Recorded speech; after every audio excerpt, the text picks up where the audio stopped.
ਅਸੀਂ ਪ੍ਰਭੂ ਦਾ ਸ਼ੁਕਰ ਕਰਦੇ ਹਾਂ। ਖੁਦਾ ਨੇ ਫਿਰ ਸਾਨੂੰ ਇਹ ਮੌਕਾ ਦਿੱਤਾ ਕਿ ਅਸੀਂ ਆਰਾਧਨਾ ਕਰੀਏ। ਆਰਾਧਨਾ ਕਰਨ ਦਾ ਮਤਲਬ ਹੁੰਦਾ ਕਿ ਸ਼ੁੱਧ ਹੋ ਜਾਣਾ। ਜਦੋਂ ਅਸੀਂ ਆਰਾਧਨਾ ਕਰਦੇ ਹਾਂ ਤੇ ਅਸੀਂ ਕੋਈ ਪਰਮੇਸ਼ਰ 'ਤੇ ਅਹਿਸਾਨ ਨਹੀਂ ਚੜ੍ਹਾਉਂਦੇ। ਜਦੋਂ ਉਹਦੀ ਸਤੁਤੀ ਕਰਦੇ, ਧੰਨਵਾਦ ਉਹਨੂੰ ਦਿੰਦੇ ਹਾਂ, ਉਲਟਾ ਸਾਨੂੰ ਉਹਦਾ ਬੈਨੀਫਿਟ ਹੋ ਜਾਂਦਾ ਹੈ ਕਿ ਅਸੀਂ ਸ਼ੁੱਧ ਹੋ ਜਾਂਦੇ ਹਾਂ। ਸਾਡੇ ਵਿਚਾਰਾਂ 'ਤੇ ਪ੍ਰਭਾਵ ਆ ਜਾਂਦਾ, ਜੀਵਨ 'ਤੇ ਪ੍ਰਭਾਵ ਆ ਜਾਂਦਾ, ਚਾਲ ਚੱਲਣ 'ਤੇ ਪ੍ਰਭਾਵ ਆ ਜਾਂਦਾ ਹੈ।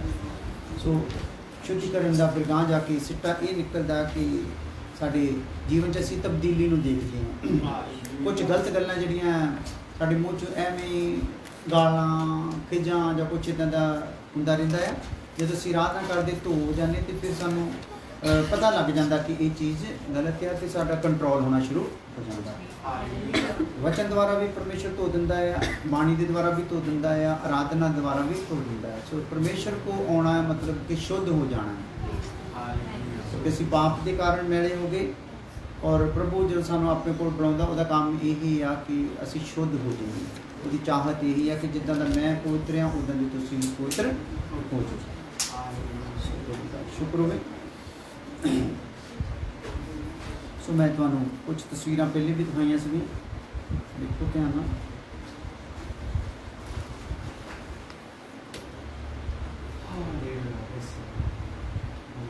ਇੱਥੇ ਆਪਾਂ ਬਾਈਬਲ ਦੇ ਪ੍ਰਤੀ ਸਿੱਖਦੇ ਹਾਂ ਜੋ ਵਚਨ ਦੇ ਵਿੱਚ ਹੈ ਨਾ, ਕਿ ਸਾਡਾ ਇਕੱਠੇ ਹੋਣ ਦਾ ਮਤਲਬ ਹੈ ਸਿੱਖਣਾ। ਇਕੱਲਾ ਇਹ ਨਹੀਂ ਕਿ ਕੋਈ ਬਿਮਾਰ ਚੰਗਾ ਹੋ ਗਿਆ ਜੋ ਉਹਦੀ ਗਵਾਹੀ ਦੇ ਦਿੱਤੀ, ਜਾਂ ਕਿਸੇ ਦਾ ਕਾਰੋਬਾਰ ਠੀਕ ਹੋ ਗਿਆ ਉਹਦੇ ਬਾਰੇ ਦੱਸ ਦਿੱਤਾ, ਜਾਂ ਕਿੱਦਾਂ ਕਾਰੋਬਾਰ ਠੀਕ ਹੋ ਸਕਦਾ, ਕਿੱਦਾਂ ਬਿਮਾਰ ਠੀਕ ਹੋ ਸਕਦਾ। ਇਹ ਨਹੀਂ, ਸਾਡੇ ਆਤਮਿਕ ਤੌਰ 'ਤੇ ਅਸੀਂ ਕਿੱਦਾਂ ਠੀਕ ਹੋ ਸਕਦੇ ਹਾਂ, ਸਾਡਾ ਪਾਪ ਜਿਹੜਾ ਹੈ ਸਾਡੇ ਤੋਂ ਕਿੱਦਾਂ ਛੁੱਟ ਸਕਦਾ ਹੈ, ਉਹਦੇ ਲਈ ਅਸੀਂ ਇਹ ਰੋਜ਼ ਇਕੱਠੇ ਹੋ ਕੇ ਸਿੱਖਦੇ ਹਾਂ ਗੱਲ ਨੂੰ, ਜਿਹਦਾ ਸੁਭਾਗੀ ਸਾਰਿਆਂ ਨੂੰ ਮਿਲਦਾ ਨਹੀਂ।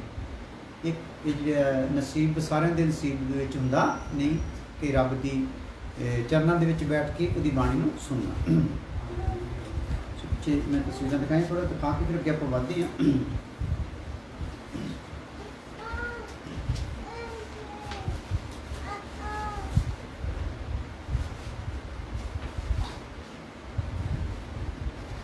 ਮੈਂ ਤਾਂ ਪੁੱਛਣਾ ਚਾਹੁੰਦਾ ਜਿਹਨਾਂ ਨੇ ਸੁਣਿਆ ਸੀਗਾ, ਆਹ ਦੇਖੋ ਤਾਂ ਕੀ ਆ ਦਿਖਾਉਂਦਾ। ਇਸ ਤਸਵੀਰ ਦਾ ਆਪਾਂ ਕੀ ਸਿੱਖਿਆ ਸੀਗਾ? ਇੱਕ ਅੱਗ ਲਾਉਣ ਵਾਲਾ ਜਦੋਂ ਦੂਸਰੇ ਕੋਲ ਪਹੁੰਚਦਾ, ਜਦੋਂ ਆਪਣੇ ਆਪ ਨੂੰ ਉਹਦੇ ਅੱਗੇ ਦੇ ਦਿੰਦਾ ਆ, ਉਹਦੀ ਸੁਣਨ ਲਈ ਤਿਆਰ ਹੋ ਜਾਂਦਾ। ਮਤਲਬ ਕਿ ਚੁਗਲੀ ਕਰਨ ਵਾਲਾ ਆ, ਦੂਸਰੇ ਦੇ ਘਰ ਵਿੱਚ ਫੁੱਟ ਪਾਉਣੀ। ਚੁਗਲੀ ਕਰਨ ਵਾਲਾ ਚੁਗਲੀ ਕਰਨ ਗਿਆ ਹੈ, ਅਗਲੇ ਨੇ ਕੰਨ ਲਾ ਲਿਆ ਚੁਗਲੀ ਸੁਣਨ ਨੂੰ। ਇਹਦੇ 'ਚ ਜਿਹੜੀ ਅੱਗ ਲੱਗੀ ਸੀ ਕਿਹਨੂੰ ਲੱਗ ਗਈ? ਦੂਜੇ ਨਾਲ। ਇਹਨੇ ਅੱਗੇ ਕਿਹਨੂੰ ਲਾਤੀ? ਸੋ ਇਹਦਾ ਮਤਲਬ ਜਿਹਨਾਂ 'ਚ ਅੱਗ ਲੱਗ ਗਈ, ਜਿਹਨਾਂ ਨੇ ਅੱਗ ਲੱਗਣ ਲਈ ਦੇ ਦਿੱਤਾ, ਜਿਹਨੇ ਚੁਗਲੀ ਸੁਣਨ ਲਈ ਦੇ ਦਿੱਤਾ ਆਪਣੇ ਆਪ ਨੂੰ, ਜਾਂ ਬਦੀ ਦੀਆਂ ਗੱਲਾਂ ਸੁਣਨ ਲਈ ਦੇ ਦਿੱਤਾ, ਬਦਕਾਰੀ ਦੇ ਮਾਹੌਲ ਦੇ ਵਿੱਚ ਦੇ ਦਿੱਤਾ, ਉਹਨਾਂ ਨੂੰ ਸਮਝ ਲਓ ਰੱਬ ਦੀ ਬਾਣੀ ਸਮਝ ਆਈ? ਸਮਝ ਨਹੀਂ ਆਈ। ਸੋ ਜਿਹਨੂੰ ਬਾਣੀ ਸਮਝ ਆ ਗਈ ਆ ਉਹ ਆਪਣੇ ਆਪ ਨੂੰ ਕੀ ਕਰ ਲੈਂਦਾ? ਪਿੱਛੇ ਕਰ ਲੈਂਦਾ। ਨਹੀਂ ਵੀ ਆਪਾਂ ਨੂੰ ਚੁਗਲੀ ਨਾਲ ਕੋਈ ਮਤਲਬ ਨਹੀਂ। ਹਾਲੇਲੂਇਆ। ਸੋ ਜਦੋਂ ਇਹਨੇ ਸੁਣਿਆ ਤੇ ਇਹਦੇ ਕਾਰਨ ਕਿੰਨੇ ਨੂੜੇ ਗਏ, ਕਿੰਨੇ ਡਿੱਕੇ ਚੜ ਗਏ ਹਨ। ਇਹਨੇ ਨਹੀਂ ਸੁਣਿਆ, ਦੇਖ ਲਓ ਕਿੰਨੇ ਬਚ ਗਏ। ਹਾਲੇਲੂਇਆ। ਸੋ ਪ੍ਰਭੂ ਦਾ ਵਚਨ ਸਾਨੂੰ ਇਹੀ ਕਹਿੰਦਾ ਹੈ ਕਿ ਅਸੀਂ ਇੱਦਾਂ ਦੀਆਂ ਗੱਲਾਂ ਤੋਂ ਕੀ ਰਹੀਏ? ਦੂਰ ਰਹੀਏ। ਐਸਾ ਮਾਹੌਲ ਆਪਣੇ ਜੀਵਨਾਂ 'ਚੋਂ ਪਰੇ ਕਰੀਏ ਕਿ ਜਿਹਦੇ ਨਾਲ ਦੂਸਰਿਆਂ ਦੇ ਘਰਾਂ 'ਚ ਅੱਗ ਲੱਗਣ ਦੀ ਥਾਂ ਦੂਸਰੇ ਘਰਾਂ ਦੇ ਵਿੱਚ ਰੱਬ ਦਾ ਨਾਮ, ਰੱਬ ਦੀ ਮਹਿਮਾ, ਰੱਬ ਦਾ ਜਲਾਲ ਜ਼ਾਹਰ ਹੋਵੇ। ਇੱਕ ਤਸਵੀਰ ਹੋਰ ਸੀਗੀ, ਇੱਕ ਦੌੜ ਹੁੰਦੀ ਆ ਜਿਹਦੇ ਵਿੱਚ ਇੱਕ ਰੋਲ ਹੁੰਦਾ ਹੈ, ਇੱਕ ਟੀਮ ਹੁੰਦੀ ਦੌੜ ਦੀ, ਇੱਕ ਜਣਾ ਨਹੀਂ ਦੌੜਦਾ, ਉਹਨਾਂ ਦਾ ਇੱਕ ਗਰੁੱਪ ਹੁੰਦਾ ਹੈ। ਦੂਸਰੇ ਟਰੈਕ 'ਤੇ ਦੂਸਰਿਆਂ ਦਾ ਗਰੁੱਪ ਹੁੰਦਾ, ਤੀਸਰੇ 'ਤੇ ਤੀਸਰਿਆਂ ਦਾ ਗਰੁੱਪ ਹੁੰਦਾ, ਇੱਦਾਂ ਹੁੰਦੇ ਆ। ਅਤੇ ਉਹਨਾਂ ਕੋਲ ਸਾਰਿਆਂ ਕੋਲ ਆਪਣੇ ਆਪਣੇ ਗਰੁੱਪ ਨੂੰ ਬਣਾਉਣ ਲਈ ਰੋਲ ਹੁੰਦਾ ਹੈ ਹੱਥ ਵਿੱਚ, ਠੀਕ ਹੈ। ਸੋ ਇਹਨਾਂ ਨੇ ਕੀ ਕਰਨਾ ਹੁੰਦਾ ਆ? ਆਪਣਾ ਰੋਲ ਜਿਹੜਾ ਅਗਲੇ ਤੱਕ ਪਹੁੰਚਾ ਦੇਣਾ ਹੁੰਦਾ ਹੈ। ਇਹਦੀ ਕੋਸ਼ਿਸ਼ ਹੁੰਦੀ ਮੇਰਾ ਜਿਹੜੇ ਨਾਲ ਦਾ ਨਾ ਅਗਲੇ ਨੂੰ ਫੜਾਉਣ ਵਾਲਾ ਨਾ, ਮੈਂ ਉਹਦੇ ਤੋਂ ਪਹਿਲਾਂ ਆਪਣੇ ਵਾਲੇ ਨੂੰ ਕੀ ਕਰ ਦੇਵਾਂ? ਫੜਾ ਦੇਵਾਂ, ਹੈ ਨਾ। ਸੋ ਜਦੋਂ ਇਹ ਕੋਸ਼ਿਸ਼ ਦੇ ਵਿੱਚ ਲੱਗੇ ਰਹਿੰਦੇ ਆਪਣੇ ਸਮੇਂ ਨੂੰ, ਕਿਉਂਕਿ ਇਹਨਾਂ ਦਾ ਕੰਮ ਕੀ ਹੁੰਦਾ, ਜਿੱਦਾਂ ਹੀ ਉਹਨਾਂ ਨੇ 3 ਗਿਣੇ ਹੈ ਨਾ, ਇੱਕਦਮ ਹਰਕਤ 'ਚ ਆ। ਇੱਕ ਪਲ ਦਾ ਵੀ ਜੇ ਗੈਪ ਪੈ ਗਿਆ ਤੇ ਦੇਖ ਲਓ 2-3 ਕਦਮ ਨਿਕਲ ਜਾਣੇ, ਪਿੱਛੇ ਰਹਿ ਜਾਣਾ, ਕਿ ਉਹ ਪੂਰਾ ਹੁੰਦਾ ਨਹੀਂ। ਸੋ ਸਾਨੂੰ ਇਹ ਤਸਵੀਰ ਕੀ ਸਿਖਾਉਂਦੀ ਆ? ਅਸੀਂ ਇੱਕ ਗਰੁੱਪ ਹਾਂ, ਅਸੀਂ ਇੱਕ ਦੂਸਰੇ ਦੇ ਥਰੂ ਹੀ ਅਸੀਂ ਆਪਣੀ ਮੁਕਤੀ ਦੇ ਕੰਮ ਨੂੰ ਪੂਰਾ ਕਰ ਸਕਦੇ ਹਾਂ। ਔਰ ਅਸੀਂ ਉਸ ਇਨਾਮ ਨੂੰ ਪਾ ਸਕਦੇ ਹਾਂ ਜਿਹਦੇ ਲਈ ਸਾਨੂੰ ਇੱਕ ਝੁੰਡ ਦੇ ਵਿੱਚ, ਇੱਕ ਗਰੁੱਪ ਦੇ ਵਿੱਚ ਰੱਬ ਨੇ ਸਾਨੂੰ ਰੱਖਿਆ ਹੈ। ਹਾਲੇਲੂਇਆ। ਅਸੀਂ ਇਸ ਜਗ੍ਹਾ ਤੇ ਬਸਤੀ ਬਾਵਾ ਖੇਲ ਦੇ ਵਿੱਚ ਬੈਠੇ ਹਾਂ ਤੇ ਇਸ ਟਾਈਮ ਪੂਰੀ ਦੁਨੀਆ ਵਿੱਚ ਕਰੋੜਾਂ ਇਦਾਂ ਦੇ ਗਰੁੱਪ ਹੈ ਜਿਹੜੇ ਬੈਠੇ ਆ। ਸੋ ਜਿੱਦਾਂ ਸਾਡੇ ਸਰੀਰ ਵਿੱਚ ਅਣਗਿਣਤ ਅੰਗ ਆ, ਉਦਾਂ ਹੀ ਅਸੀਂ ਵੀ ਪ੍ਰਮਾਤਮਾ ਦੀ ਬੋਡੀ ਦੇ ਅੰਗ ਬਣੇ ਹੋਏ ਧਰਤੀ ਤੇ। ਇੱਕ ਝੁੰਡ, ਇੱਕ ਗਰੁੱਪ ਜਿਹੜਾ ਆ ਉਹ ਕੀ ਆ, ਇੱਕ ਅੰਗ ਆ, ਔਰ ਇੱਕ ਅੰਗ ਨੇ ਪੂਰਾ ਕੰਮ ਆਪਣਾ ਕਰਨਾ ਹੈ। ਸੋ ਇਸ ਲਈ ਇਹ ਦੌੜ ਜਿਹੜੀ ਸਾਨੂੰ ਦਿੱਤੀ ਗਈ ਆ, ਅਸੀਂ ਆਪਣੇ ਆਪਣੇ ਸਮੇਂ ਤੇ ਜੋ ਸਾਨੂੰ ਆਗਿਆਵਾਂ ਮਿਲਦੀਆਂ ਉਹ ਦੌੜ ਕੇ ਦੂਜੇ ਤੱਕ ਕੀ ਕਰ ਦੇਣੀਆਂ, ਪਹੁੰਚਾ ਦੇਣੀਆਂ। ਹਾਲੇਲੂਇਆ। ਜੋ ਵੀ ਸਾਨੂੰ ਕੰਮ ਲੱਗਾ ਦੌੜ ਕੇ ਇੱਕਦਮ ਤੇਜ਼ੀ ਦੇ ਨਾਲ ਉਹਨੂੰ ਕਰਨਾ ਹੈ। ਸੋ ਜੇ ਅਸੀਂ ਇਹ ਕਰਦੇ ਹਾਂ ਤੇ ਕੀ ਹੋ ਜਾਂਦਾ ਆ, ਇੱਕ ਟਾਈਮ ਤੇ ਵੀ ਜਸ਼ਨ ਮਨਾਉਣ ਦਾ ਵੀ ਮੌਕਾ ਮਿਲ ਜਾਂਦਾ ਹੈ ਨਾ। ਇੱਕ ਹੀ ਹੈ ਨਾ, ਰੋਲ ਤਾਂ ਇੱਕ ਹੀ ਹੈ ਨਾ, ਪਰ ਜਿੱਤ ਦੇ ਵਿੱਚ ਸਾਰੇ ਜਣੇ ਸ਼ਰੀਕ ਹੋ ਗਏ ਕਿਉਂਕਿ ਨਾ ਸਾਰਿਆਂ ਨੇ ਮਿਹਨਤ ਕੀ ਕੀਤੀ ਆ, ਬਰਾਬਰ। ਸੋ ਅਸੀਂ ਸਾਰਿਆਂ ਨੇ ਮਿਹਨਤ ਕੀ ਕਰਨੀ ਆ, ਬਰਾਬਰ ਕਰਨੀ। ਜਿੱਦਾਂ ਕਿਹਾ ਜਾਂਦਾ ਉਦਾਂ ਜਦੋਂ ਅਸੀਂ ਕਰਾਂਗੇ ਤੇ ਫਿਰ ਬਰਾਬਰ ਮਿਹਨਤ ਹੋ ਜੂਗੀ। ਇਸ ਲਈ ਸਾਨੂੰ ਇਹ ਗੱਲਾਂ ਨੂੰ ਧਿਆਨ ਕਰਨਾ ਪੈਣਾ। ਇਹ ਕਲਾਸ ਮੈਂ ਇੱਕ ਤਸਵੀਰ ਤੁਹਾਨੂੰ ਦਿਖਾਈ ਸੀਗੀ ਕਿ ਸਾਡੀ ਹਾਲਤ ਧਰਤੀ ਤੇ ਰਹਿੰਦੇ ਹੋਏ ਇਸ ਪ੍ਰਕਾਰ ਦੀ ਆ ਨਾ। ਸਾਨੂੰ ਪ੍ਰਭੂ ਨੇ ਜਦੋਂ ਸਾਡੇ ਪਾਪ ਮਾਫ ਕਰ ਦਿੱਤੀ ਤੇ ਸਾਨੂੰ ਪਾਪ ਮਾਫ ਕਰਕੇ ਫਿਰ ਪਾਪੀ ਦੁਨੀਆ ਦੇ ਵਿੱਚ ਰਹਿਣ ਨਹੀਂ ਦਿੱਤਾ, ਯਾਨੀ ਕਿ ਪਾਪ ਵਾਲਿਆਂ ਦੇ ਵਿੱਚ ਸਾਨੂੰ ਰਹਿਣ ਨਹੀਂ ਦਿੱਤਾ। ਉਹਨੇ ਆਪਣੇ ਪਵਿੱਤਰ ਸੰਤਾਂ ਦੇ ਵਿੱਚ, ਪਵਿੱਤਰ ਸੰਗਤ ਵਿੱਚ ਸਾਨੂੰ ਦਾਖਲ ਕਰ ਦਿੱਤਾ। ਸੋ ਜਿੱਦਾਂ ਇੱਕ ਪਾਰਲਰ ਆ, ਪਾਰਲਰ ਦੇ ਵਿੱਚ ਇੱਕ ਦੁਲਹਨ ਜਿਹੜੀ ਤਿਆਰ ਹੁੰਦੀ ਆ ਨਾ, ਇਹ ਸਮਝ ਲਓ ਦੇ ਪਹਿਰਾਵਾ ਤਾਂ ਪਾ ਦਿੱਤਾ ਪਰ ਅਜੇ ਚਿਹਰੇ ਵਗੈਰਾ ਦੀ, ਸਾਰੀ ਵਾਲਾਂ ਵਗੈਰਾ ਦੀ ਸੈਟਿੰਗ ਹੋਣ ਵਾਲੀ। ਸੋ ਸਾਨੂੰ ਵੀ ਜਦੋਂ ਪਾਪ ਦੇ ਵਿੱਚੋਂ ਕੱਢ ਲਿਆ ਤੇ ਇਸ ਆਤਮਿਕ ਪਾਰਲਰ ਦੇ ਵਿੱਚ ਸਾਨੂੰ ਪ੍ਰਭੂ ਦੀ ਦੁਲਹਨ ਹੋਣ ਲਈ ਬੁਲਾਇਆ ਆ ਤੇ ਸਾਨੂੰ ਹੁਣ ਉਸ ਸੀਟ ਤੇ ਬਿਠਾ ਦਿੱਤਾ ਆ, ਸਵਰਗੀ ਥਾਵਾਂ ਦੇ ਵਿੱਚ ਸੀਟ ਤੇ ਬਿਠਾ ਦਿੱਤਾ ਆ ਕਿ ਅਸੀਂ ਬੈਠ ਕੇ ਕੀ ਹੋ ਜਾਈਏ, ਤਿਆਰ ਹੋ ਜਾਈਏ। ਇਹਦਾ ਮਤਲਬ ਸਾਡੀ ਤਿਆਰੀ ਬਾਕੀ ਆ। ਚਾਹੇ ਸਾਡੇ ਪਾਪ ਮਾਫ ਹੋ ਗਏ, ਜੇਕਰ ਅਸੀਂ ਲਗਾਤਾਰ ਸੰਗਤ ਨਹੀਂ ਕਰਾਂਗੇ, ਲਗਾਤਾਰ ਬਾਣੀ ਨਹੀਂ ਸੁਣਾਂਗੇ, ਆ ਤਿਆਰੀ ਰਹਿ ਜੂਗੀ। ਤੇ ਬਾਣੀ ਵਿੱਚ ਲਿਖਿਆ ਪ੍ਰਭੂ ਨੂੰ ਦੁਲਹਨ ਉਹ ਚਾਹੀਦੀ ਨਾ ਜਿਹਦੇ ਝੁਰੀ ਹੋਵੇ, ਨਾ ਦਾਗ ਹੋਵੇ, ਨਾ ਬੱਜ ਹੋਵੇ। ਐਸੀ ਦੁਲਹਨ ਪ੍ਰਭੂ ਨੂੰ ਚਾਹੀਦੀ ਹੈ ਆਤਮਿਕ ਤੌਰ ਤੇ। ਹਾਲੇਲੂਇਆ।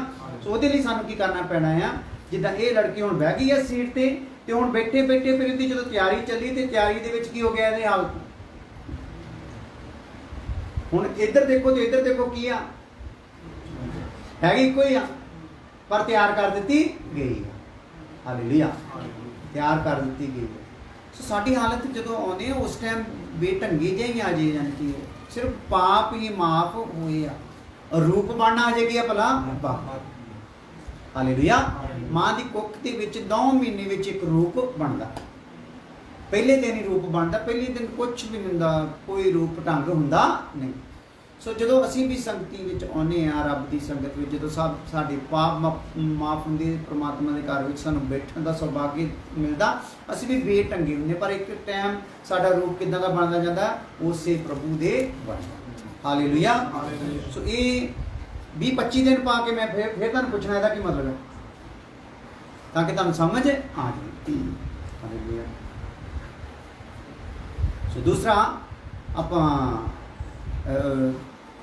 ਸੋਮਵਾਰ ਤੋਂ ਲੈ ਕੇ ਸ਼ੁੱਕਰਵਾਰ ਤੱਕ ਜਿੱਥੇ ਵੀ ਸਾਡੀ ਰੇਂਜ ਵਿੱਚ ਹੈ, ਜਿੱਥੋਂ ਤੱਕ ਪਹੁੰਚ ਹੋ ਸਕੇ, ਅਸੀਂ ਉਹਨਾਂ ਪਿੰਡਾਂ ਦੇ ਵਿੱਚ, ਸ਼ਹਿਰਾਂ ਦੇ ਵਿੱਚ, ਮੁਹੱਲਿਆਂ ਦੇ ਵਿੱਚ ਜਾ ਕੇ ਅਸੀਂ ਪ੍ਰਭੂ ਦਾ ਸੰਦੇਸ਼ ਸਵੇਰੇ 6 ਵਜੇ ਦੇਣਾ ਸ਼ੁਰੂ ਕੀਤਾ ਹੈ।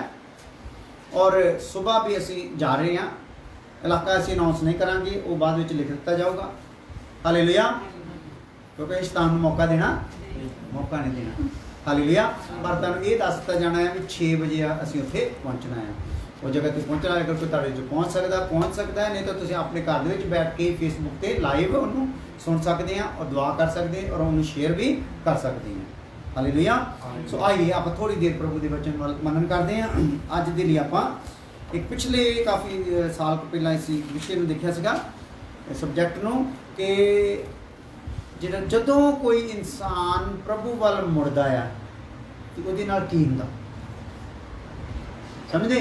ਜਦੋਂ ਇੱਕ ਇਨਸਾਨ ਚਾਹੇ ਕਿਸੇ ਵੀ ਮਜ਼ਹਬ ਦਾ ਹੋਵੇ, ਕਿਸੇ ਵੀ ਜਾਤੀ ਦਾ ਹੋਵੇ, ਜਦੋਂ ਪ੍ਰਭੂ ਵੱਲ ਮੁੜਦਾ ਆ ਤੇ ਉਹਦੇ ਨਾਲ ਹੁੰਦਾ ਕੀ ਆ, ਉਹ ਆਪਾਂ ਉਸ ਵਿਸ਼ੇ ਨੂੰ ਆਪਾਂ ਦੇਖਣਾ ਆ।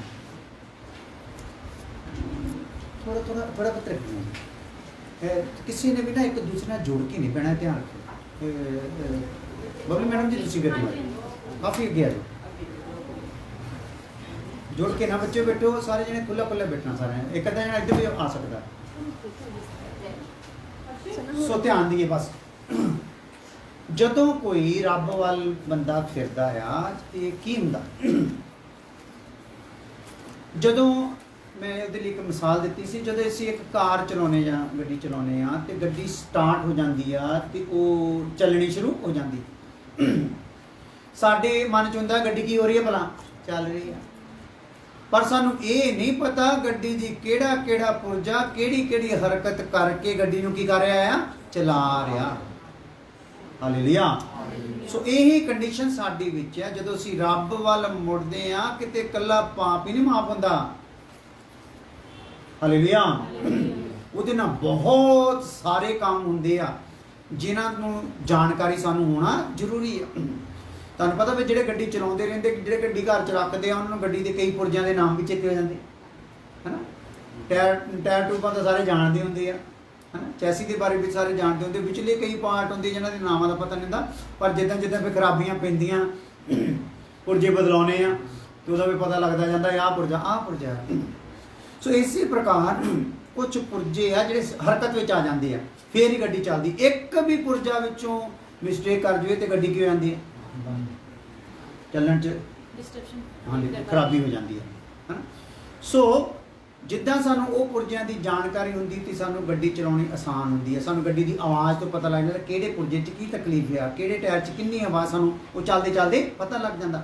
ਸੋ ਜੇਕਰ ਹੁਣ ਅਸੀਂ ਪ੍ਰਭੂ ਵਿੱਚ ਚੱਲ ਰਹੇ ਹਾਂ ਤਾਂ ਸਾਨੂੰ ਵੀ ਇਹਨਾਂ ਜਿਹੜੇ ਆਤਮਿਕ ਤੌਰ 'ਤੇ ਸਾਡੀ ਇਸ ਗੱਡੀ ਜਿਹੜੀ ਰੂਹਾਨੀ ਤੌਰ 'ਤੇ ਆ, ਇਹਦੇ ਵਿੱਚ ਜਦੋਂ ਸਟਾਰਟਿੰਗ ਹੋਈ ਪ੍ਰਭੂ ਵਿੱਚ ਚੱਲਣ ਦੇ ਲਈ, ਤੇ ਪ੍ਰਭੂ ਕੀ ਕੁਛ ਲੈ ਕੇ ਸਾਨੂੰ ਚਲਾ ਰਿਹਾ ਆ। ਅਸੀਂ ਤਾਂ ਇਕੱਲਾ ਸਿੱਧਾ ਕਹਿੰਦੇ ਪ੍ਰਭੂ ਨੇ ਸਾਡੇ ਪਾਪ ਮਾਫ ਕਰਤੇ ਆ, ਇਕੱਲਾ ਇੰਨਾ ਕਹਿ ਦਿੰਦੇ ਆ, ਪਰ ਪਾਪ ਮਾਫ ਕਰਕੇ ਤੈਨੂੰ ਜਿਹੜਾ ਆਪਣੇ ਵੱਲੋਂ ਨੇ ਮੁੜਨ ਦਾ ਸੁਭਾਗੇ ਦਿੱਤਾ ਨਾ, ਉਹ ਕੀ ਕੁਛ ਨਾਲ ਨਾਲ ਚੱਲਿਆ ਆ, ਉਹਨੂੰ ਉਹਦੀ ਜਾਣਕਾਰੀ ਜਦੋਂ ਹੋਊਗੀ ਤਾਂ ਆਪਾਂ ਪੂਰੇ ਗੰਭੀਰ ਹੋ ਕੇ ਤੇ ਪੂਰੀ ਮੁਸਤੈਦ ਹੋ ਕੇ ਉਹਦੇ ਵੱਲ ਫਿਰ ਆਪਾਂ ਚੱਲ ਸਕਾਂਗੇ ਤੇ ਸਾਨੂੰ ਚੱਲਣ ਦੇ ਵਿੱਚ ਆਸਾਨੀ ਰਹੂਗੀ। ਹਾਲੇਲੂਇਆ। ਕਈ ਗੱਡੀ ਲੈ ਤੁਰਦੇ ਆ, ਪੈਂਚਰ ਹੋ ਜਾਂਦੀ ਆ ਤੇ ਉਹ ਫਿਰ ਜੈਕ ਜੁਕ ਲਾਉਣਾ ਆਉਂਦਾ, ਲੈ ਤੁਰਦੇ। ਇਸ ਲਈ ਇਹ ਮਸੀਹੀ ਜੀਵਨ ਲੈ ਕੇ ਤੁਰਨਾ ਹੈ ਤੇ ਕਈ ਥਾਵਾਂ ਤੇ ਹਵਾ ਵੀ ਕੀ ਹੋਣੀ, ਭਲਾ ਨਿਕਲਣੀ ਆ, ਤੇ ਪੈਂਚਰ ਵੀ ਹੋਣੇ ਆ, ਡੈਂਟਿੰਗ ਵੀ ਹੋਣੀ ਆ, ਕਿਤੋਂ ਬੱਟਾ ਵੱਜ ਸਕਦਾ, ਕੁਝ ਵੀ ਹੋ ਸਕਦਾ, ਕੋਈ ਕੁੱਤਾ ਅੱਗੇ ਆ ਸਕਦਾ, ਕੋਈ ਕਮੀਨਾ ਆ ਸਕਦਾ, ਕੁਝ ਵੀ ਹੋ ਸਕਦਾ, ਹੈ ਨਾ। ਸੋ ਉਹਦੇ ਨਾਲ ਕੀ ਹੋ ਸਕਦਾ, ਗੱਡੀ 'ਚ ਨੁਕਸਾਨ ਦੇ ਚਾਂਸ ਹੋ ਸਕਦੇ ਆ।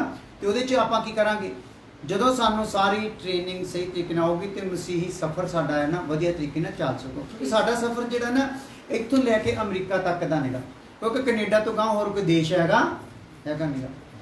ਇੱਥੇ ਕੋਈ ਸਫ਼ਰ ਕਰੇ ਤੇ ਕੈਨੇਡਾ ਤੋਂ ਬਾਅਦ ਜਾ ਕੇ ਸਫ਼ਰ ਖਤਮ ਹੋ ਜਾਂਦਾ। ਮੈਂ ਕੈਨੇਡਾ ਵੀ ਆਇਆ, ਹਾਲੇਲੂਇਆ।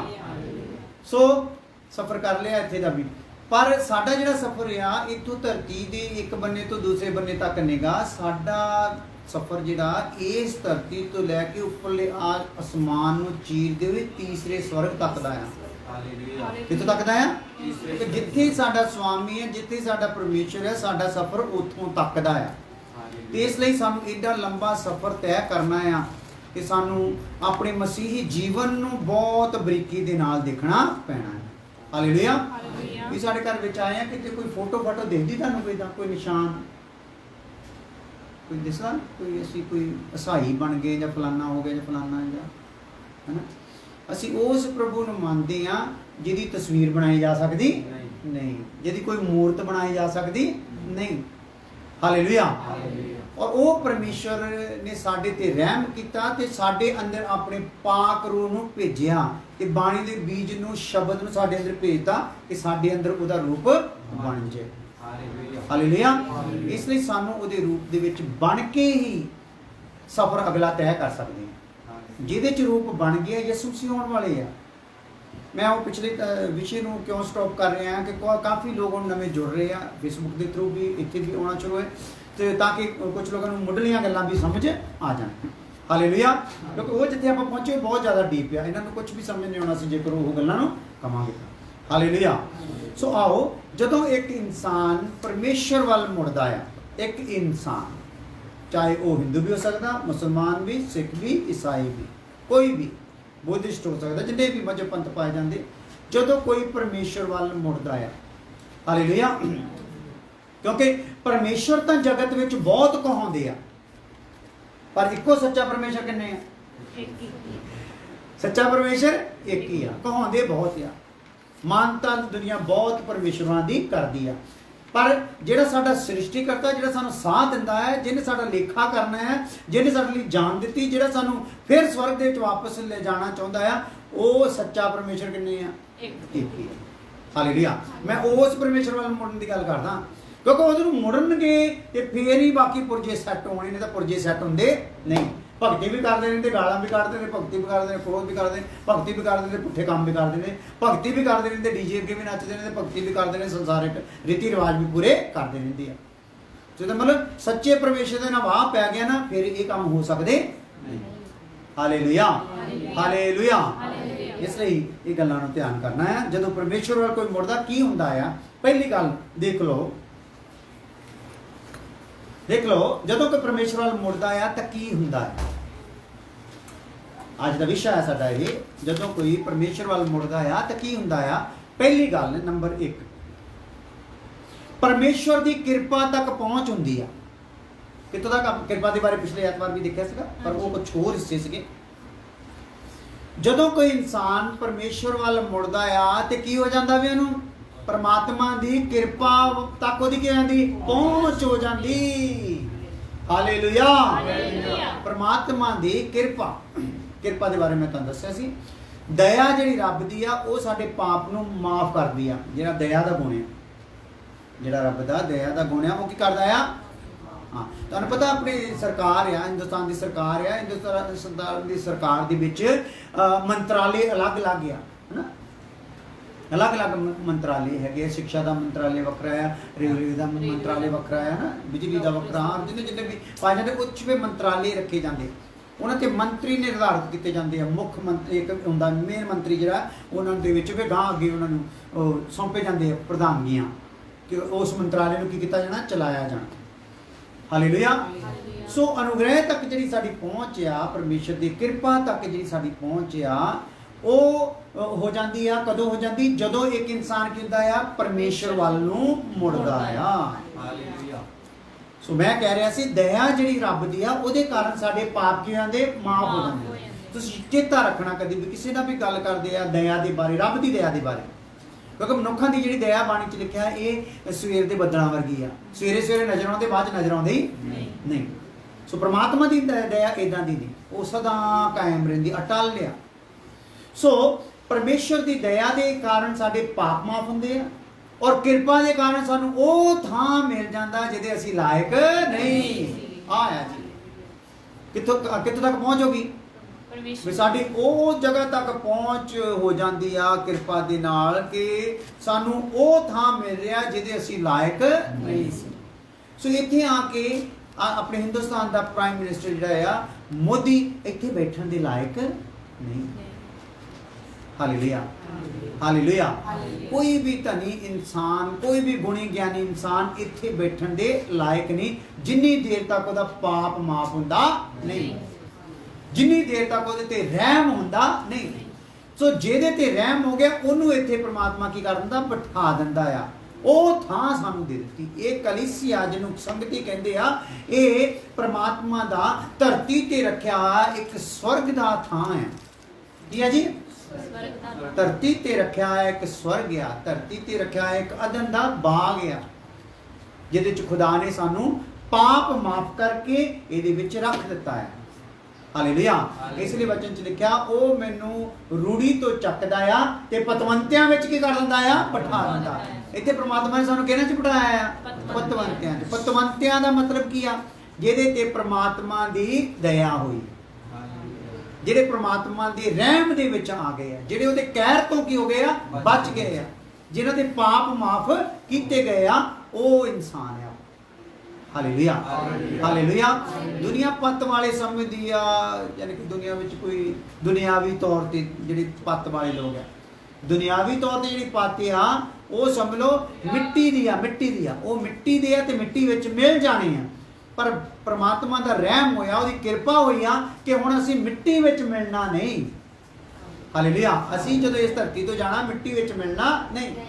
ਹੋ ਸਕਦਾ ਪ੍ਰਭੂ ਦੀ ਆਮਦ ਤੋਂ ਪਹਿਲਾਂ ਅਸੀਂ ਚਲੇ ਜਾਈਏ ਤੇ ਅਸੀਂ ਮਿੱਟੀ ਵਿੱਚ ਰੱਖੇ ਜਾਵਾਂਗੇ, ਪਰ ਇੱਕ ਦਿਨ ਉਸ ਮਿੱਟੀ ਵਿੱਚ ਕੀ ਆ ਜਾਊਗੀ? ਜਾਨ।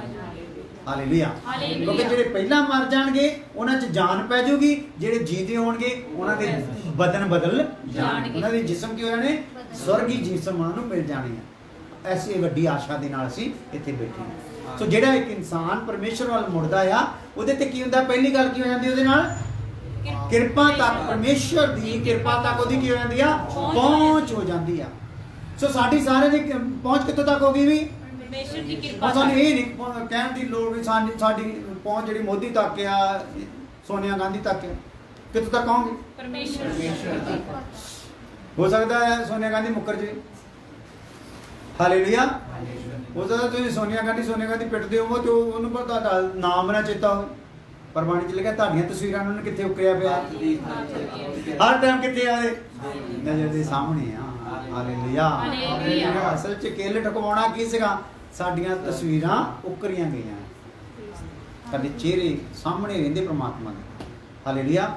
ਔਰ ਉਹ ਸਾਨੂੰ ਇੱਕ ਨਵੇਂ ਜੰਮੇ ਬੱਚਿਆਂ ਵਾਂਗੂ ਬੜੇ ਪਿਆਰ ਦੇ ਨਾਲ ਦੇਖਦਾ, ਪਿਆਰ ਦੇ ਨਾਲ ਪਾਲਦਾ। ਕਈ ਵਾਰੀ ਸਾਨੂੰ ਚੱਲ ਨਹੀਂ ਦਿੰਦਾ, ਆ ਸਾਡੀ ਜੋਤੀ ਆ ਕਿੰਨੀ ਵਾਰੀ ਬੁਝੀ ਹੈ।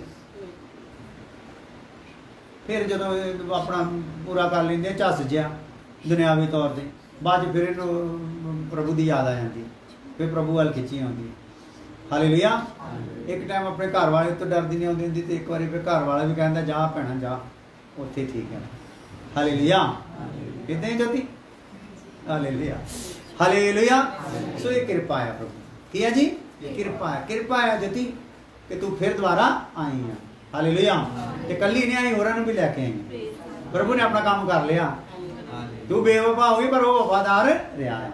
ਹਾਲੇਲੂਇਆ। ਉਹ ਕਹਿੰਦਾ ਹੁਣ ਤੈਨੂੰ ਕੱਲੀ ਨਹੀਂ ਲੈ ਕੇ ਆਉਣਾ, ਹੋਰਾਂ ਵੀ ਨਾਲ ਲੈ ਕੇ ਜਾਊਂਗੀ। ਹਾਲੇਲੂਇਆ। ਸੋ ਆਓ ਪੜ੍ਹੀਏ ਇਫਸੀਓਂ ਦੀ ਕਿਤਾਬ 2 ਅਧਿਆਇ ਉਹਦੀ 18 ਆਇਤ। ਪਹਿਲੀ ਗੱਲ ਆਪਾਂ ਦੇਖ ਰਹੇ ਹਾਂ, ਬਹੁਤ ਸਾਰੀਆਂ ਗੱਲਾਂ ਆ, ਰੋਜ਼ ਬੈਠ ਕੇ ਆਪਾਂ ਇੱਕ ਦੋ ਗੱਲਾਂ, ਤਾਂ ਕਿ ਤੁਹਾਨੂੰ ਯਾਦ ਵੀ ਰਹਿ ਜਾਵੇ, ਤਾਂ ਕਿ ਤੁਸੀਂ ਆਪਣੇ ਸੱਜਣਾ ਨਾਲ, ਭੈਣ ਭਰਾਵਾਂ ਨਾਲ ਵੀ ਗੱਲ ਕਰ ਸਕੋ ਵੀ ਕੋਈ ਪਰਮਾਤਮਾ ਆ, ਕੋਈ ਸੱਚਾ ਪਰਮਾਤਮਾ ਆ, ਸੱਚੇ ਪਰਮਾਤਮਾ ਦਾ ਗੁਣ ਕੀ ਆ ਉਹ ਦੱਸ ਸਕੋ। इफिसियों 2 अध्याय 18। क्योंकि उस ही के द्वारा हम दोनों की एक आत्मा में पिता के पास पहुंच होती है। हाँ, साडी पिता तक की होगी भला पहुंच होगी। हालेलुया। सो एक इंसान जदों परमात्मा वाल मुड़दा है, पापी संसार चो पापी इंसान, चाहे वह प्रधानमंत्री होवे, राजा होवे, वजीर, फकीर, गरीब, अमीर, कोई भी होवे, जदों मुड़दा है रब की खोज ਲਈ कि कोई सच्चा परमेश्वर है, कोई सच्चा परमेश्वर है। सो बाणी इदां दसदी आ अब्राहम के बारे दे विच, जिहड़ा अब्राहम नबी होया, अब्राहम अपने बाप दादियां दे नाल एक मूर्तियां बनाउण दा काम करदा सी। ਉਹ मूर्तियां बनाउंदे ਸੀਗੇ ਤੇ ਵੇਚਦੇ ਸੀ। पूजन ਦੇ वास्ते लोग ਜਿਹੜੀਆਂ मूर्तियां पूजदे ਸੀਗੇ ਉਹਨਾਂ ਨੂੰ ਉਹ ਬਣਾਉਂਦਾ ਸੀ, ਉਹਨਾਂ ਦਾ ਘਰਾਣਾ, ਤੇ ਵੇਚਦੇ ਸੀ। ਤੇ ਉਹ ਵੇਚਦੇ ਸੀ। ਕਦੀ ਕਿਸੇ ਦੇ ਮਨ 'ਚ ਆਇਆ ਨਹੀਂ ਵੀ ਅਸੀਂ ਮੂਰਤੀਆਂ ਰੱਬ ਦੀਆਂ ਬਣਾਉਂਦੇ, ਆਪਣੇ ਹੱਥੀਂ ਕਿਤੋਂ ਰੱਬ ਬਣਾਇਆ ਜਾ ਸਕਦਾ, ਰੱਬ ਨੇ ਤਾਂ ਸਾਨੂੰ ਬਣਾਇਆ, ਕਦੀ ਸੋਚਦੇ ਨਹੀਂ ਸੀ। ਪਰ ਇਹ ਅਬਰਾਹਮ ਦੇ ਮਨ ਵਿੱਚ ਆ ਗਿਆ ਵੀ ਜਿਹੜੇ ਰੱਬ ਨੇ ਸਾਨੂੰ ਬਣਾਇਆ ਨਾ, ਉਹਨੂੰ ਅਸੀਂ ਬਣਾ ਸਕਦੇ ਨਹੀਂ। ਜਿਹਨੂੰ ਅਸੀਂ ਬਣਾਉਣੇ, ਅਸੀਂ ਉਹਨੂੰ ਚੱਕਦੇ ਥੱਲੇ, ਇੱਧਰ ਰੱਖਦੇ, ਇੱਧਰ ਬੰਦੇ, ਪਰ ਉਹਨੂੰ ਅਸੀਂ ਬਣਾ ਸਕਦੇ ਨਹੀਂ। ਉਹ ਤਾਂ ਇਹਨਾਂ ਮੂਰਤੀਆਂ ਤੋਂ ਗਾਂ ਦਾ ਹੈ। ਮੈਨੂੰ ਨਹੀਂ ਪਤਾ ਉਹ ਕੌਣ ਆ, पर ये मूर्तियां वो रब हो सकदियां। ਉਹਦੇ मन 'ਚ ਇਹ सोच आई सी। तो बाणी 'ਚ लिखिया परमात्मा ने एक दिन आवाज़ देती, अब्राहम अपने घराने नूं, अपने देश नूं, अपने साकां नूं छड्ड के उस देश नूं तुर पै जिहड़ा मैं तैनूं दिना है। क्यों कहता ਉਹਦੇ मन ਵਿੱਚ। सो सानू प्रभु इस संगत विच कदों बुलाउंदा है? ਜਦੋਂ ਅਣਜਾਣੇ ਸਾਨੂੰ ਚੇਤਾ ਹੀ ਭੁੱਲ ਗਿਆ ਹੁੰਦਾ, ਕਦੀ ਅਸੀਂ ਸੋਚ ਵਿਚਾਰ ਕੀਤੀ ਹੁੰਦੀ ਕੋਈ ਰੱਬ ਆ, ਕੋਈ ਪਵਿੱਤਰ ਰੱਬ ਆ, ਜਿਹੜਾ ਅਸੀਂ ਆਪਣੇ ਹਿਸਾਬ ਦੀ ਪੂਜਾ ਪਾਜਾ ਕਰਦੇ, ਲੱਗਦਾ ਇਹਦੇ 'ਚ ਕੁਛ ਮੇਰੇ ਮਨ ਨੂੰ ਤਸੱਲੀ ਨਹੀਂ। ਕਦੇ ਅਸੀਂ ਗੱਲ ਕਰਕੇ ਭੁੱਲ ਜਾਂਦੇ ਨੇ, ਪਰ ਰੱਬ ਭੁੱਲਦਾ ਨਹੀਂ। ਉਹ ਕਹੀਂ ਕਹਿ ਦਿੰਦੇ ਇਹ ਰੱਬ ਨਹੀਂ, ਪਰ ਫਿਰ ਵੀ ਅਸੀਂ ਉਹਦੇ ਪਿੱਛੇ ਪਏ ਰਹਿੰਦੇ ਹਾਂ, ਪਰ ਸਾਡੇ ਮਨ 'ਚ ਸੰਤੁਸ਼ਟੀ ਹੁੰਦੀ ਨਹੀਂ। ਤੇ ਪ੍ਰਮਾਤਮਾ ਕੀ ਕਰਦਾ? ਇੱਕ ਦਿਨ ਐਸਾ ਮੌਕਾ ਦਿੰਦਾ, ਜਾ ਪੁੱਤਰਾ ਹੁਣ ਤੈਨੂੰ ਮੌਕਾ ਹੀ ਮੈਨੂੰ ਜਾਣਨ ਦਾ। ਹਾਲੇਲੂਇਆ। ਸੋ ਅਬਰਾਹਮ ਨੂੰ ਕੀ ਕਿਹਾ? ਫਿਰ इस देश चों निकल जा, साकां नूं छड्ड दे, घर नूं भी छड्ड दे, ते जिधर मैं कहना उधर नूं तुर पै। सो वो तुर पे। ਇਸੇ ਲਈ ਹੁਣ ਅਸੀਂ ਦੇਖਦੇ ਹਾਂ ਕਿ ਇੱਕ ਇਨਸਾਨ ਦੀ ਜਿਹੜੀ ਪਹੁੰਚ ਆ ਉਹ ਪਰਮੇਸ਼ਰ ਦੀ ਕਿਰਪਾ ਤੱਕ ਹੋ ਜਾਂਦੀ ਆ। ਪਰਮੇਸ਼ਰ ਦੀ ਕਿਰਪਾ ਤੱਕ ਉਹਦੀ ਕੀ ਹੋ ਜਾਂਦੀ, ਪਹੁੰਚ ਹੋ ਜਾਂਦੀ ਜਦੋਂ ਇੱਕ ਇਨਸਾਨ ਰੱਬ ਵੱਲ ਮੁੜਦਾ। ਦੂਸਰੇ ਇੱਕ ਵਚਨ ਹੋਰ ਪੜ੍ਹ ਲੈਂਦੇ, ਇਫਸੀਓਂ 3:12 ਆਏ, ਇਸੇ ਗੱਲ ਨੂੰ ਸਮਝਣ ਲਈ परमेश्वर तक पहुंच, जिसमें हमको उस पर विश्वास रखने से हियाव और भरोसे से निकट आने का अधिकार है। ਭਰੋਸੇ ਦੇ ਨਾਲ ਉਹਦੇ ਲਾਗੇ ਆਉਣ ਦਾ ਕੀ ਹੈ ਸਾਡੇ ਕੋਲ ਅਧਿਕਾਰ ਹੈ। ਹਾਲੇਲੂਇਆ। ਇਹਦਾ ਮਤਲਬ ਸਾਡੇ ਪ੍ਰਮਾਤਮਾ ਦੇ ਲਾਗੇ ਸਾਨੂੰ ਪਹੁੰਚਣ ਦੇ ਲਈ ਕੌਣ ਸਾਨੂੰ ਅਧਿਕਾਰ ਦੇ ਦਿੰਦਾ? ਸਾਡਾ ਭਰੋਸਾ। ਹਾਲੇਲੂਇਆ। ਸਾਡਾ ਵਿਸ਼ਵਾਸ। ਸਾਡਾ ਵਿਸ਼ਵਾਸ ਜਦੋਂ ਇਦਾਂ ਦਾ ਹੋ ਜਾਂਦਾ ਤੇ ਆਪਣੇ ਆਪ ਹੀ ਸਾਡੇ 'ਚ ਇੱਕ ਅਧਿਕਾਰ ਪੈਦਾ ਹੋਇਆ ਕਰ ਦਿੰਦਾ ਕਿ ਮੇਰਾ ਵਿਸ਼ਵਾਸ ਆ, ਉਹ ਮੇਰਾ ਪਰਮੇਸ਼ਰ ਆ ਤੇ ਮੈਂ ਉਹਦੀ ਸੰਤਾਨ ਆ। ਉਹਨੇ ਮੇਰੇ ਪਾਪਾਂ ਲਈ ਬਲੀ ਦਿੱਤੀ ਆ ਤੇ ਮੈਂ ਇਸ ਗੱਲ ਨੂੰ ਮੰਨਦਾ ਆ। ਮੈਂ ਆਪਣੇ ਪਾਪ ਨੂੰ ਮੰਨਦਾ ਆ ਕਿਉਂਕਿ ਉਹ ਮੁਕਤੀ ਦਾਤਾ ਆ। ਇਹ ਸੋਚ ਵਿਚਾਰ ਕਰਕੇ ਵਿਸ਼ਵਾਸ ਦੇ ਨਾਲ ਜਦੋਂ ਚੱਲਦਾ ਤੇ ਪ੍ਰਮਾਤਮਾ ਤੱਕ ਉਹਦੀ ਕੀ ਹੁੰਦੀ ਆ? ਪਹੁੰਚ ਹੋ ਜਾਂਦੀ। ਉਹਦੀ ਕਿਰਪਾ ਤੱਕ ਉਹਦੀ ਕੀ ਹੋ ਜਾਂਦੀ ਆ? ਪਹੁੰਚ ਹੋ ਜਾਂਦੀ ਆ। ਅੱਗੇ ਲਿਖ ਲਓ ਦੂਸਰੀ ਗੱਲ, ਲਿਪਾਲਕਪਨ।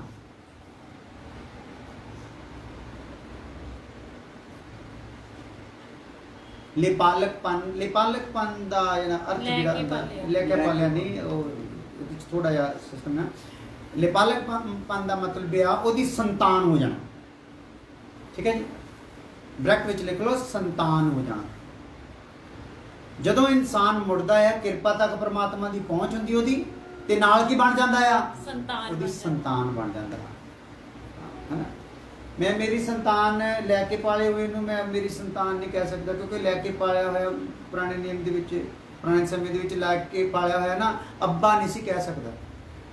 ਉਹਨੂੰ ਅੱਬਾ ਕਹਿਣ ਦਾ ਹੱਕ ਨਹੀਂ ਸੀ। ਜਿਹੜਾ ਬੱਚਾ ਲੈ ਕੇ ਪਾਲਿਆ ਜਾਂਦਾ ਸੀ, ਅੱਬਾ ਸਿਰਫ ਤੁਖਮ ਤੋਂ ਪੈਦਾ ਹੋਇਆ ਹੀ ਕਹਿ ਸਕਦਾ ਸੀ। ਪਰ ਸਾਨੂੰ ਕੀ ਆ? ਪਵਿੱਤਰ ਆਤਮਾ ਦੇ ਵਿੱਚ ਅਸੀਂ ਕੀ ਕਹਿੰਦੇ ਆ? ਹੇ ਅੱਬਾ। ਹਾਲੇਲੂਇਆ। ਇਸ ਲਈ ਲੈ ਕੇ ਪਾਲੇ ਨਹੀਂ, ਸਾਡੇ ਅੰਦਰ ਉਹਨੇ ਬੀਜ ਭੇਜਿਆ ਕਿ ਪਵਿੱਤਰ ਆਤਮਾ ਦੇ ਦੁਆਰਾ ਸਾਡੇ ਵਿੱਚ ਬੀਜ ਕੀ ਹੋਇਆ ਆ? ਉਹਨੇ ਸਾਨੂੰ ਸੰਤਾਨ ਹੋਣ ਦਾ ਹੱਕ ਦੇ ਦਿੱਤਾ ਹੈ। ਸੋ ਆਓ ਪੜ੍ਹਦੇ ਹਾਂ, ਬਸ ਦੋ ਗੱਲਾਂ ਪੜ੍ਹ ਕੇ ਆਪਾਂ ਪ੍ਰਾਰਥਨਾ ਕਰਦੇ ਹਾਂ। ਗਲਾਤੀਆਂ 4:5 ਆਏ। गलातियों का खत 4:5 आए, ताकि व्यवस्था के अधीनों को मोल लेकर छुड़ा ले। हाँ, व्यवस्था ਦੇ ਜਿਹੜੇ ਅਧੀਨ ਆ ਉਹਨਾਂ ਨੂੰ ਮੁੱਲ ਲੈ ਕੇ ਕੀ ਕਰ ਲਵੇ? ਛੁਡਾ ਲਵੇ। ਆ ਜਿਹੜੇ ਵਿਵਸਥਾ ਦੇ ਅਧੀਨ ਸੀਗੇ, ਹਨਾ, ਅਸੀਂ ਲੋਕ ਜਿੰਨੇ ਵੀ ਆ ਆਪਣੀ ਆਪਣੀ ਵਿਵਸਥਾ ਦੇ ਕੀ ਆ? ਅਧੀਨ। ਜੋ ਸਾਡੇ ਸ਼ਾਸਤਰ ਸਾਨੂੰ ਕਹਿੰਦੇ, ਸਾਡੇ ਗੁਰੂ ਕਹਿੰਦੇ ਆ, ਔਰ ਜੋ ਸਾਡੀ ਵਿਧੀਆਂ ਸਾਨੂੰ ਕਹਿੰਦੀਆਂ, ਅਸੀਂ ਉਹਨਾਂ ਦੇ ਕੀ ਆ? ਅਧੀਨ। ਔਰ ਸਾਨੂੰ ਇਹਨਾਂ ਤੋਂ ਕਿਹਨੇ ਆਜ਼ਾਦ ਕੀਤਾ ਆ? ਪ੍ਰਭੂ ਯਿਸੂ ਮਸੀਹ ਨੇ। ਉਹਨੇ ਸਾਨੂੰ ਮੁੱਲ ਲਿਆ। ਮੁੱਲ ਕਿੱਦਾਂ ਲਿਆ ਆ? ਕੋਈ ਪੈਸੇ ਨਹੀਂ ਦਿੱਤੇ, ਆਪਣਾ ਬਲੀ ਦੇ ਕੇ, ਨਾ, ਆਪਣਾ ਬਲੀਦਾਨ ਦੇ ਕੇ ਉਹਨੇ ਸਾਨੂੰ ਕੀ ਕੀਤਾ ਆ? ਮੁੱਲ ਲਿਆ। ਏਦਾਂ ਕੋਈ ਲੈ ਨਹੀਂ ਸਕਿਆ। ਯਿਸੂ ਮਸੀਹ ਤੱਕ ਏਦਾਂ ਕੋਈ ਲੈ ਸਕਿਆ? ਮੁੱਲ ਨਹੀਂ ਲੈ ਸਕਿਆ। ਕੋਈ ਏਦਾਂ ਆਪਣੀ ਜਾਨ ਦਿੰਦਾ ਵੀ ਨਾ ਤੇ ਉਹਦੀ ਜਾਨ ਦੇ ਵਿੱਚ ਕੀ ਰਹਿੰਦਾ ਸੀਗਾ? ਪਾਪ ਰਹਿੰਦਾ ਸੀ। ਪਰ ਯਿਸੂ ਮਸੀਹ ਨੇ ਜਦੋਂ ਜਾਨ ਦਿੱਤੀ ਆ ਤੇ ਨਿਸ਼ਪਾਪ ਸੀ। ਕੀ ਸੀਗਾ ਵੀ? ਨਿਸ਼ਪਾਪ। ਨਿਸ਼ਪਾਪ ਤੋਂ ਭਾਵ ਆ ਜਿਹਦੇ ਵਿੱਚ ਕੋਈ ਪਾਪ ਹੈਗਾ ਨਹੀਂ ਸੀ। ਉਹਦੀ ਜਾਨ ਨੇ ਹੀ ਸਾਨੂੰ ਕੀ ਕਰ ਲਿਆ ਆ? ਖਰੀਦ ਲਿਆ। ਪਰ ਖਰੀਦਿਆ ਕਿਹਨੂੰ ਆ? ਉਹਨੇ ਤਾਂ ਜਾਨ ਸਾਰਿਆਂ ਲਈ ਦਿੱਤੀ ਆ। ਜਾਨ ਕਿਹਨੇ ਲਈ ਦਿੱਤੀ ਆ? ਸਾਰਿਆਂ ਲਈ ਦਿੱਤੀ ਆ। ਪਰ ਉਹਦੀ ਖਰੀਦ ਵਿੱਚ ਆਉਣੇ ਕਿਹੜੇ ਆ? ਜਿਹੜਾ ਉਹਦੇ ਤੇ ਕੀ ਕਰੂਗੇ? ਵਿਸ਼ਵਾਸ ਕਰੂਗਾ। ਹਾਲੇਲੂਇਆ। ਜਿਹੜਾ ਵਿਸ਼ਵਾਸ ਕਰੂਗਾ ਉਹ ਉਹਦੇ ਲਹੂ ਦੇ ਦੁਆਰਾ ਕੀ ਕੀਤਾ ਜਾਊਗਾ? बचाया जाए। 12 पढ़िए। ताकि व्यवस्था के अधीनों को मोल लेकर छुड़ा लें। हाँ। और हमको लेपालक होने का पद मिले। हाँ, लेपालक दी दाले तुसीं कर लो, सानू संतान होने दा की मिले? हक मिल जाए, औहदा मिल जाए, रुतबा मिल जाए। एक वचन और पढ़ दें, इफसियों 1:5 आए। इत्थे लिख लो, सानू संतान होने दा औहदा मिल जाए। 1:5 और अपनी इच्छा की सुमति के अनुसार, हाँ, हमें अपने लिए पहले से ठहराया कि यीशु मसीह के द्वारा, हाँ, हम उसके लिए पालक पुत्र हों। हाँ, यीशु मसीह के द्वारा ਅਸੀਂ ਉਹਦੀ ਸੰਤਾਨ ਹੋਈਏ। हालेलुया। ਕਾਦੇ ਦੁਆਰਾ? ਯਿਸੂ ਮਸੀਹ ਦੇ ਦੁਆਰਾ। ਹਾਂ। ਪਹਿਲੇ ਤੋਂ ਸੰਤਾਨ ਕੋਈ ਵੀ ਸੰਸਾਰ ਵਿੱਚ ਕਿਸੇ ਵੀ ਇਨਸਾਨ ਨੂੰ ਪਰਮੇਸ਼ਰ ਨੂੰ ਅੱਬਾ ਕਹਿਣ ਦਾ ਹੱਕ, ਇਹ ਪਿਤਾ ਕਹਿਣ ਦਾ ਹੱਕ ਹੈ ਨਹੀਂਗਾ।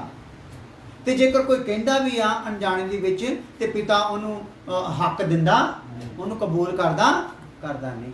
ਪਰ ਜਦੋਂ ਕੋਈ ਯਿਸੂ ਦੇ ਵਸੀਲੇ ਦੇ ਨਾਲ ਪਾਪ ਤੋਂ ਛੁਡਾਇਆ ਜਾਂਦਾ, ਉਹਦੀ ਸੰਗਤ ਚ ਆ ਜਾਂਦਾ, ਪਰਮਾਤਮਾ ਨੂੰ ਆਪਣੀ ਸੰਤਾਨ ਕਹਿਣਾ ਸ਼ੁਰੂ ਕਰ ਦਿੰਦਾ, ਇਹ ਮੇਰੀ ਸੰਤਾਨ ਹੈ। ਹਾਲੇਲੂਇਆ। ਆਓ ਅੱਖਾਂ ਬੰਦ ਕਰਦੇ ਹਾਂ, ਪ੍ਰਾਰਥਨਾ ਕਰਦੇ ਹਾਂ। ਪ੍ਰਭੂ ਧੰਨਵਾਦ, ਮੇਰੇ ਰਾਜਾ ਧੰਨਵਾਦ, ਇਹਨਾਂ ਤੇਰੇ ਬੱਚਿਆਂ ਦੇ ਵਾਸਤੇ ਧੰਨਵਾਦ ਜਦੋਂ ਤੇਰੀ ਹਜ਼ੂਰੀ ਵਿੱਚ ਬੈਠੇ ਆ ਖੁਦਾਵੰਦ, ਔਰ ਤੇਰੀ ਸੁਣ ਲਈ ਆ ਪ੍ਰਭੂ। ਕੋਈ ਵੀ ਤੇਰੀ ਸੰਤਾਨ ਹੋਣ ਤੋਂ ਵਾਂਝਾ ਨਾ ਰਹਿ ਜਾਵੇ, ਵੱਡੀ ਕਿਰਪਾ ਕਰ ਦੇ ਪ੍ਰਭੂ ਯਿਸੂ ਮਸੀਹ ਨਾਮ ਦੇ ਵਿੱਚ, ਆਮੀਨ। ਸਾਡੇ ਖੁਦਾਵੰਦ ਦਾ ਫਜ਼ਲ, ਬਾਪ ਦੀ ਮੁਹੱਬਤ, ਪਵਿੱਤਰ ਆਤਮਾ ਦੀ ਪਾਤਸ਼ਾਹ ਕੋਣ ਤੋਂ ਲੈ ਕੇ ਹਮੇਸ਼ਾ ਤੱਕ ਸਭ ਇਮਾਨਦਾਰਾਂ ਨੂੰ ਨਾਲ ਹੁੰਦੀ ਰਹੇ, ਆਮੀਨ। ਹਾਲੇਲੂਇਆ।